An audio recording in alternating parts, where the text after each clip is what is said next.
Tonight, Labor promises to restore funding to a Port Augusta community program. And the Whyalla Show Society cleaning up after its showgrounds are damaged. From our 7 Spencer Golf Studios, your nightly news with John Hunt begins now. Good evening. Labor is promising to revive the City Safe program in Port Augusta if it wins the upcoming election. The member for Giles says no community should have to put up with what is happening in the city currently. Delving into the past to fix a current issue. Labor pledging to bring a City Safe task force back to Port Augusta if elected in a fortnight's time.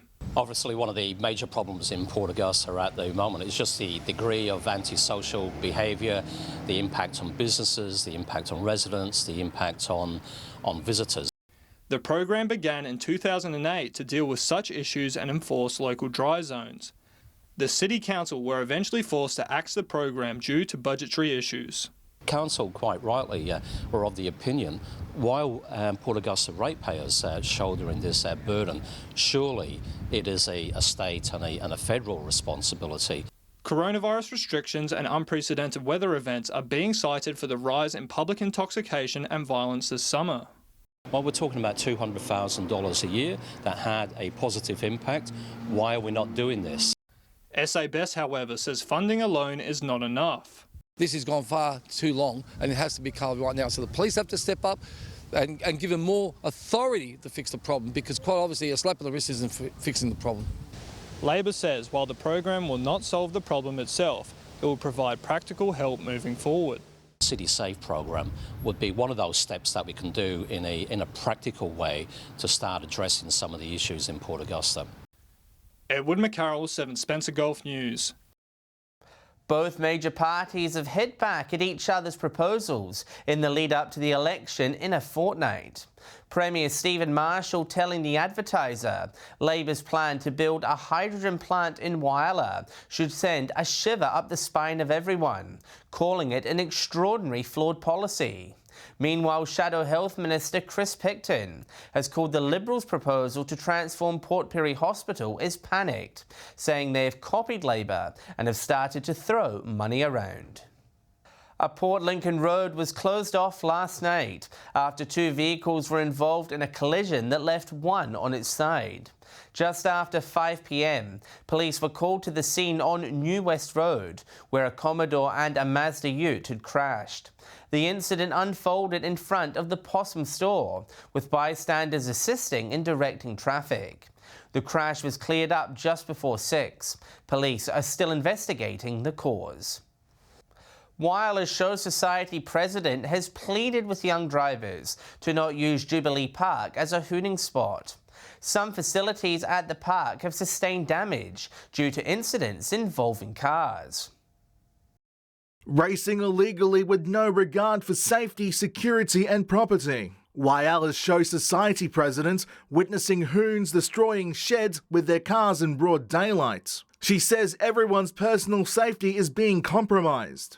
So unfortunately, we've had a lot of people out here hoon driving, drifting and sliding everywhere. And unfortunately, we've got a lot of damage happening to our sheds and our fences. Several sheds and stables adorned with bumps, tyre marks and damage from recent hooning activity. Power cut to a part of the park due to a power pole being damaged.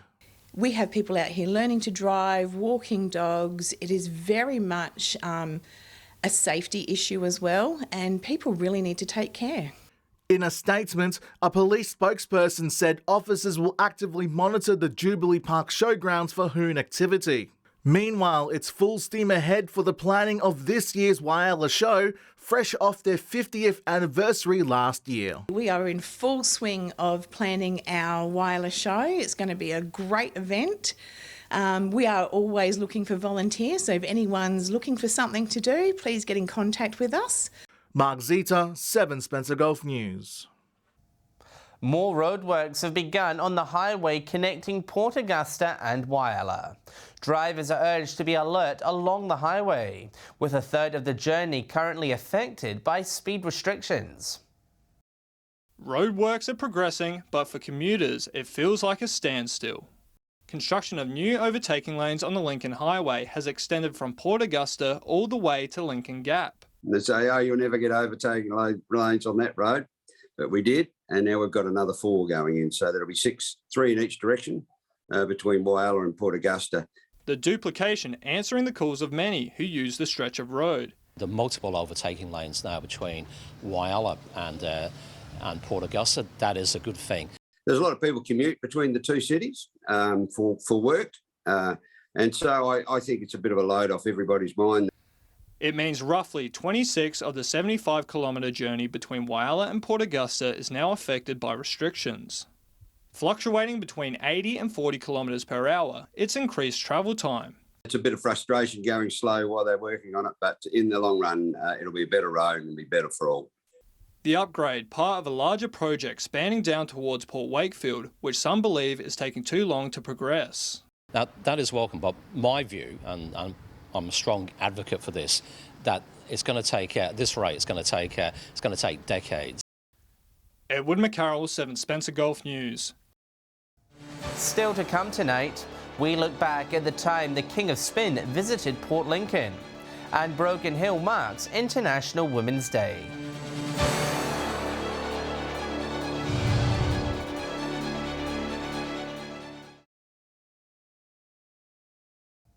Welcome back.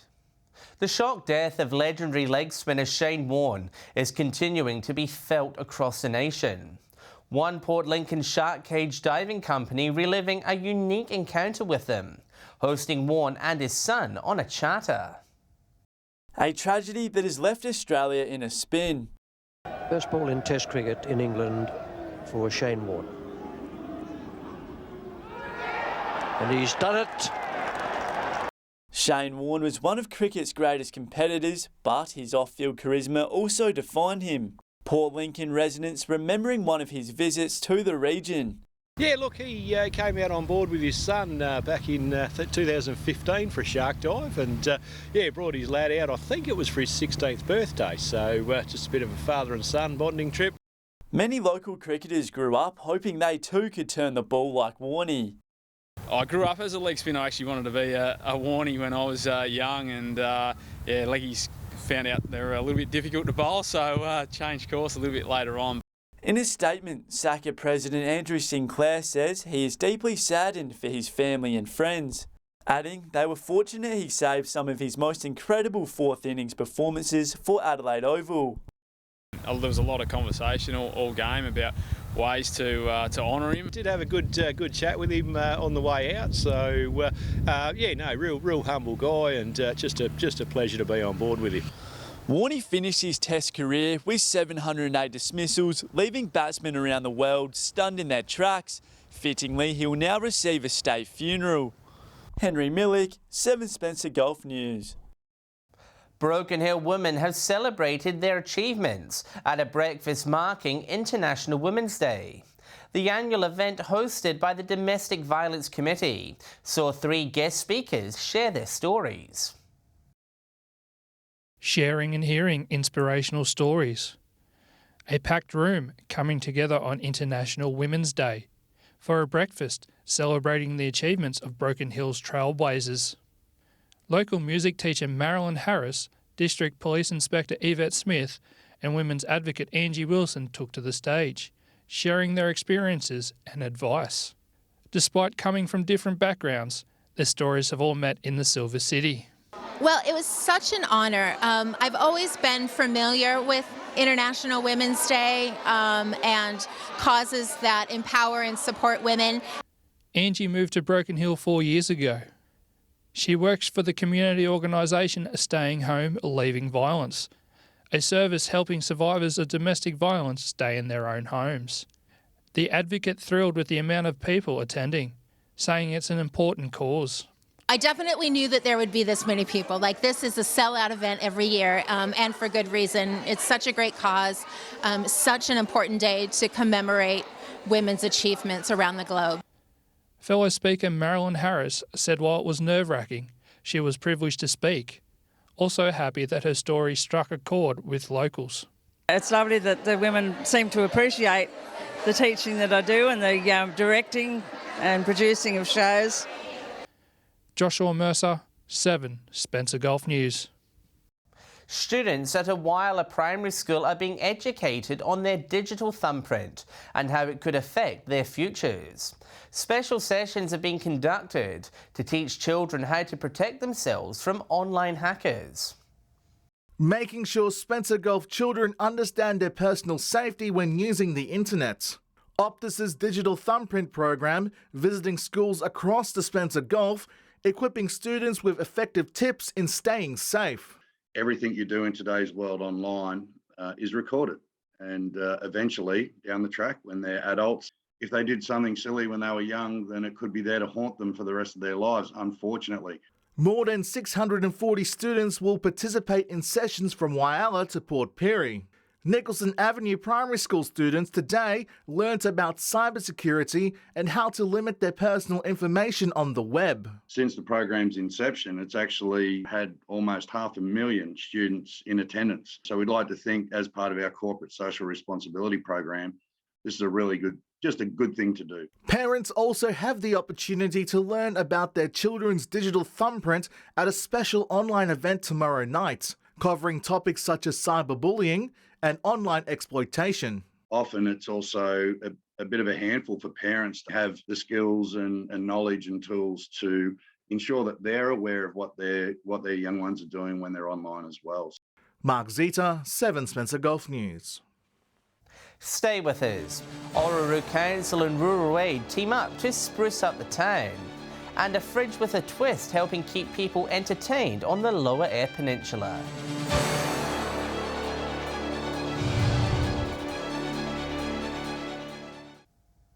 Two men were arrested at Pascaville over the weekend after a routine traffic stop. Police pulled over a Holden sedan at around 3 p.m. on Saturday, allegedly finding 7 grams of methamphetamine and drug paraphernalia. Both the driver and passenger were arrested and charged with trafficking a controlled substance. Police searched the passenger's house the next day, allegedly finding more drugs and 2 firearms. Both were bailed to appear in court in July. The state Liberals will commit $65 million towards the plant-based food sector. 3 manufacturing facilities will be established across the state, with an estimated 3,000 jobs expected to be created. Really is a welcome investment. It's a large investment. It's essentially a game changer really for value add in the grain industry. The sector is predicted to add more than $500 million a year to the state's economy. Orroroo's Main Street will be looking a lot brighter next month as volunteers descend on the town to transform its look. The Orroroo Council and Rural Aid are calling for more volunteers to jump on board. It's looking a bit old and could use a fresh coat of paint. Orroroo is one of 10 towns to receive a $100,000 grant through the Rural Aid Drought Recovery Program. The first stage of the project will see volunteers take to the roof to repaint the shop fronts. The rural grant money is going to go towards beautifying the shop fronts and just increasing that street appeal and developing some other areas around the town for visitors and community to enjoy. Around 30 more volunteers are needed to lend a hand, and anyone is welcome to join. I'm sure that lots of things are going to pop out of the woodwork, and we're going to get volunteers with some skills that we don't have in the town, and we can harness those skills, and sky's the limit. The community feeling very happy about what's to come. We'd like to bring a lot of art and creativity into the town and to move from the past into the future. Rural Aid offers more than town makeovers, also supplying free services for struggling farmers. It's free. There's no wait list as far as I know as yet. And we've got the whole team right across Australia, so we can always get assistance. But that can be any sort of counselling that somebody's going through. Christian Cominos, 7 Spencer Gulf News. A local Cummins man is giving back to the community by offering up his fridge.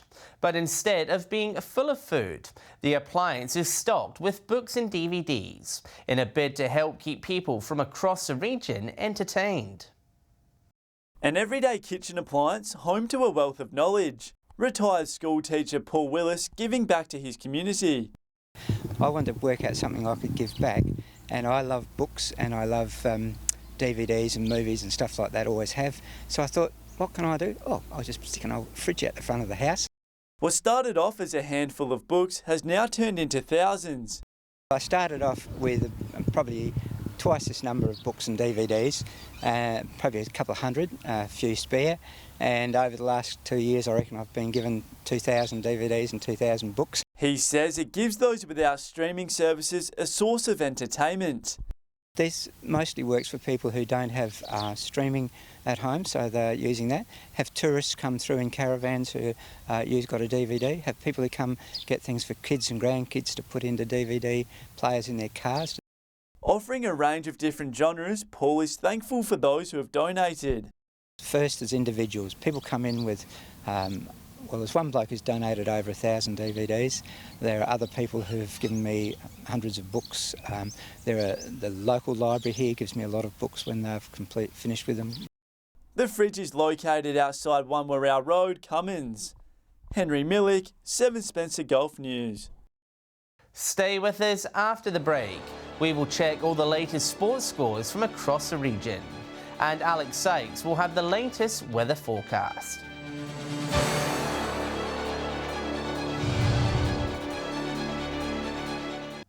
Hello again.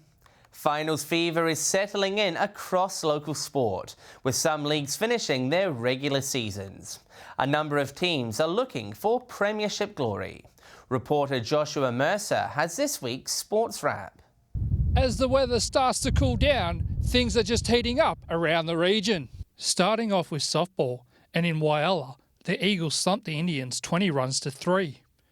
Eagles' Gloria Colson having a day out with 3 home runs, while Norma Damon celebrated her 200th game. Junior player Aaliyah Sleep a shining light for the Indians. In the other game, the Roadrunners defeated the Cats. Tanya McIntosh, the Roadrunners' best player, while Amy Van Roos-Mellon starred in a losing side. There is now a week off before the finals commence.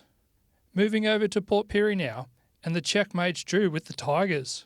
Struggling to score in the first innings, Checkmates made their comeback in the second innings, leaving the Tigers in disbelief. Rachel Ciampi, Jackie Beasley and Sharon Coombe best on ground for the winners, while Casey Bordock, Chloe Hoare and Rebecca Cox were the Tigers' bests. The second game saw the Solly Cats take out the minor premiership. Solly Cats were best served by Sam Burt, Jess Axon and Jerry Lee Brown, while for the Cougars, Marlee Biddle, Brodie Fogden and Brooke Waldhunter stood out. In Northwestern Croquet, Port Pirie defeated Crystalbrook 50 hoops to 23. The first game saw Sandra Arborn and Lou James beat Pam Pedler and Lorraine Sanders 24 hoops to 10. Mervyn Nader and Pat Norton took out the second, beating Wilma Hendry and Barb Russell. To soccer now, and the Whyalla season is underway, with the League Cup commencing over the weekend. Steel were too strong for Lions, while Wanderers defeated Croatia in a 7-goal thriller. And finally, in Whyalla basketball, the Titans beat the Wildcats 2, 74 to 72, while Wildcats 1 were defeated by the Roos by a single point. If you would like your sport to be featured on our bulletin, all you have to do is contact us through our Facebook page. Time now for a look at what's happening in the weather across our region. With all the details on what to expect tomorrow, here's Alex Sykes.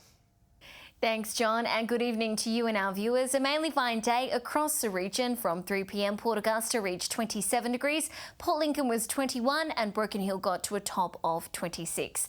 Looking further out now, and Cooper Pedy and Port Pirie were the warmest, both hitting 29, Whyalla got to 24, Kadina was 22 and Adelaide reached a top of 27 degrees. Taking a look at the satellite image now, and patchy cloud over the far south in onshore winds is not bringing any rain. High cloud further north is also not bringing rain. Clear across the north and northwest under a high pressure and a dry air mass.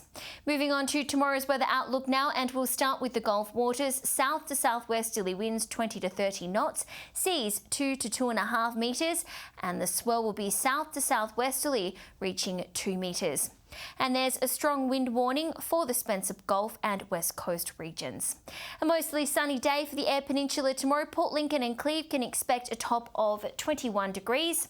Woodna will be mostly sunny and 26. A fine and sunny day for Whyalla, the Still City, set to be a high of 24 degrees. Similar conditions in Port Augusta, 26 degrees there. Kadina also set to reach a high of 26 degrees and partly cloudy conditions. Port Pirie will be mild and sunny, 28 the top there. Clare will be 25 and Broken Hill residents can expect a high of 27 degrees tomorrow. Taking a look further through the week now, and on Thursday the region can expect a classic autumn day. Cooper Pedy will be 31, Woodna is set for 30 degrees, Port Lincoln will be partly cloudy and 22, Adelaide, Broken Hill and Whyalla can expect 26 and sunny conditions. Looking ahead to the long weekend now, and it'll be dry and mild. Port Augusta and Port Pirie 30, Broken Hill 28 on Friday, Port Lincoln 23 and Whyalla will be partly cloudy and 27.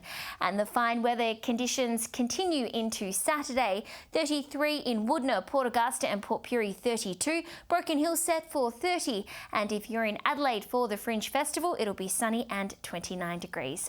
So not a bad preview of the weekend there, John. Let's hope it continues. And that's all the weather from me for tonight. It's back to you. Thanks for that, Alex. And that's the local news this Tuesday evening. Thanks for joining us. I'll have updates later, and we will return tomorrow night at 7 p.m. Until then, enjoy your evening. Good night.